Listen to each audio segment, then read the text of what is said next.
ठकराडू report Sajjad Hussain मंगी ठकराडी लग गोट काबिल मोहतम में गुजरियल ॾींहुं महर ऐं मोहतम बिरादरी जे ॿिनि धुरियुनि में थियल झेड़े जो केस दाख़िल।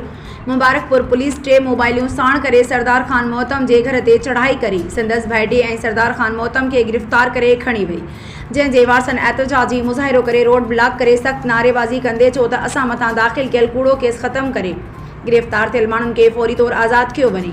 इल्ज़ाम हेठि आयल काबिल मोहतम जे रहवासी मीर मोहम्मद मोहतम गुज़रियल ॾींहुं थियल झेड़े जो ज़िम्मेवार सरदार खान मोहतम खे करार ॾेई छॾियो।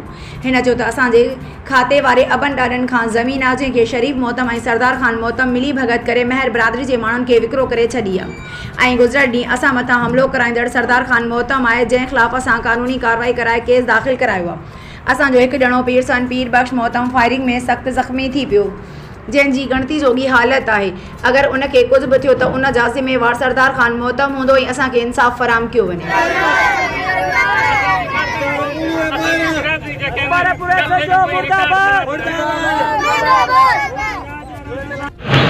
बिस्मिल्लाहिर्रहमानिर्रहीम।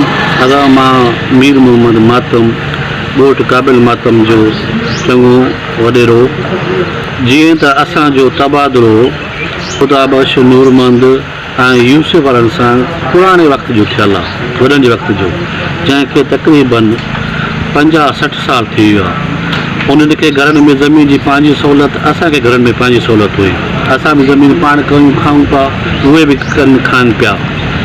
खाता हिकु मुंहिंजा रियाल हुया। विच में शरीफ़ मातम जो ख़ुदा बख़्श जो पुटु आहे वॾो, उहो थियो जेको सरदार खान जी मार्फत रमूजनि ॿारनि खां वञी ज़मीन जो सौदो कई असारी जो, साढा 3 एकड़ 22 असां वरी बि बेड़ करे सरदार खान ॾे वियासीं। सरदार चङो आहे, इन मसइले खे हल कर ऐं मसइले खे निभा, इहो शैतानगिरी करे त उनखे शैतानगिरी न करणु ॾे। सरदार खान ॿुधी अणॿुधी करे छॾी उहा ॻाल्हि। उन खां पोइ इहो मसइलो हलंदो रहियो।